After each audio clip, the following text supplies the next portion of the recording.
body they back and it's real. Open up, make us feel love. Yeah, me love one thing.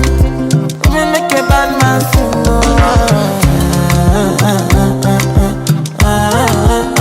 You're welcome back to my YouTube channel.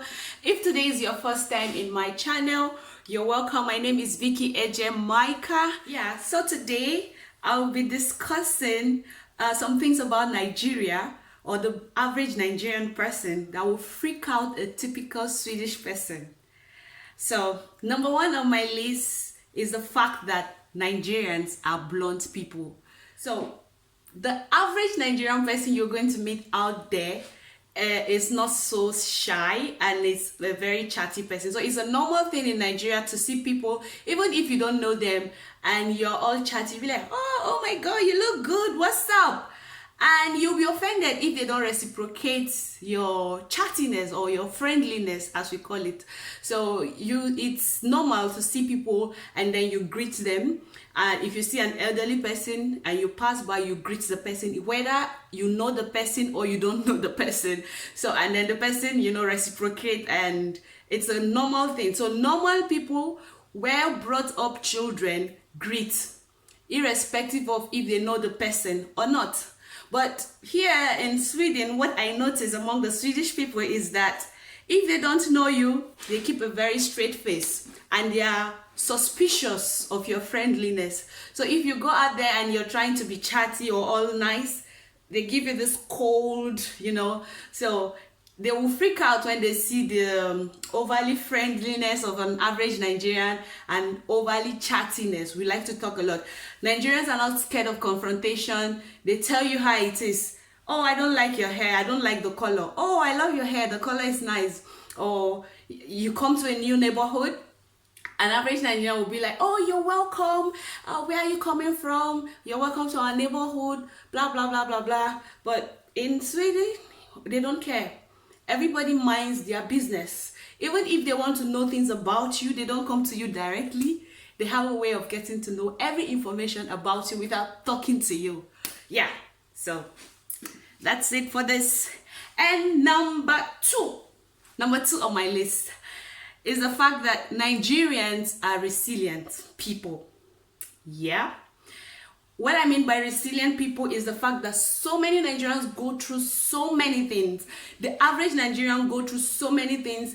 They build their wealth. They go through school without help from the government or from anyone.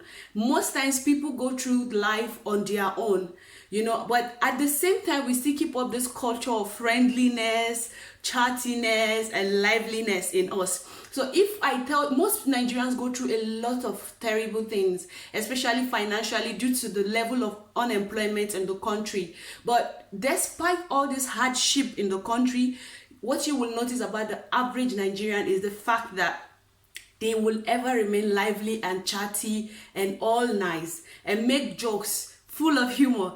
But in Sweden here, the government takes care of a lot of things for people, so the basic need of the people is being taken care of.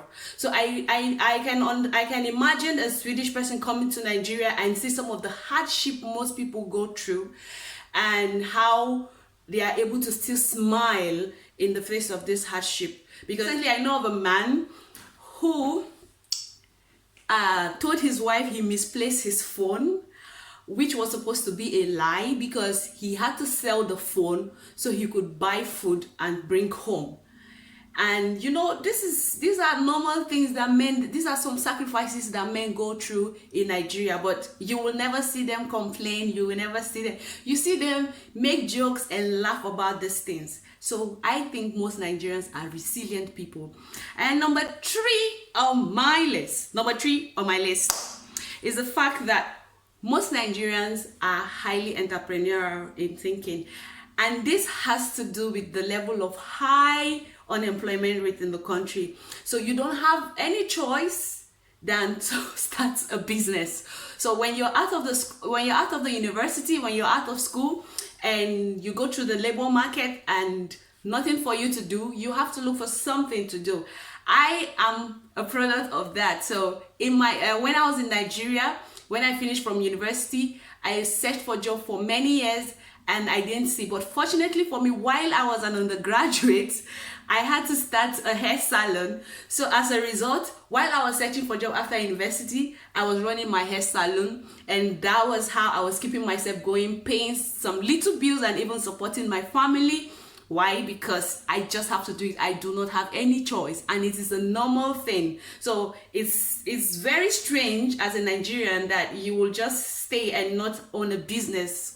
So even people who are working, is normal to have a second business or even a third business that we run. So it's a very normal thing in Nigeria to own your own business. So we are very entrepreneurial in thinking, but here there's the unemployment rate is low, so it's understandable to see that most people do not own businesses and they work and they are able to live a decent life. So number 4 on my list, the average Swede will freak out at the level of diversity in Nigeria. Nigeria is one of the most populous countries in the world, and I even think it's the most populous country in Africa. Nigeria has over 500 languages. Over 500, oh my God. Even me as a Nigerian, I didn't even know it was more than 500. I was thinking 200, but from my research, I realized we have over 500 languages. And guess what? I can speak 6 of these languages. But the major languages in Nigeria are 3, which is the Hausa, Yoruba, and Igbo. But apart from these 3 languages, which most people know about, there are over 500 other languages out there. So I was fortunate to be able to speak at least 6 of these languages, which include Hausa, Igbo, a little bit of Yoruba. My personal language, which is Idoma. I am from Benue State, and in my state, Idoma, we have over 10 languages. So you can understand how diverse our country is. Just one state, 10 languages, 10 different languages. They will speak and I will not understand, and we share this, just a state. Then talk more of the country at large. So Nigeria is very diverse, and so is our culture. The culture is so rich. We have different kinds of culture in Nigeria that are not even similar, but we are able to live together as one country. So it's something that is going to really shock the average Swedish person, because here in Sweden they have about 10 languages, but the officially recognized language is the Swedish language. But and then the second recognized language is the Sami language, and then we have Romani, we have Yiddish, and then is it Makeleni? Yeah, so there's not so much language diversity here in Sweden, but in Nigeria it's a norm. So yeah, but at the same time we see ourselves as one people. So this is one of the things that will freak out a Swedish person. How can one country be this diverse? But as you know now, we have, apart from English as our official language in Nigeria, we also have the Pidgin English, which unites all of us. So even if you can speak good English in Nigeria, the average Nigerian knows how to speak Pidgin English. So it's another go-to language for all of us. So even if I don't understand your native language as a Nigerian, at least we can flow with Pidgin. You know as they go, as they flow, we they move. Oh shit, baddest. All right. So number 5 on my list, kitchen gadgets.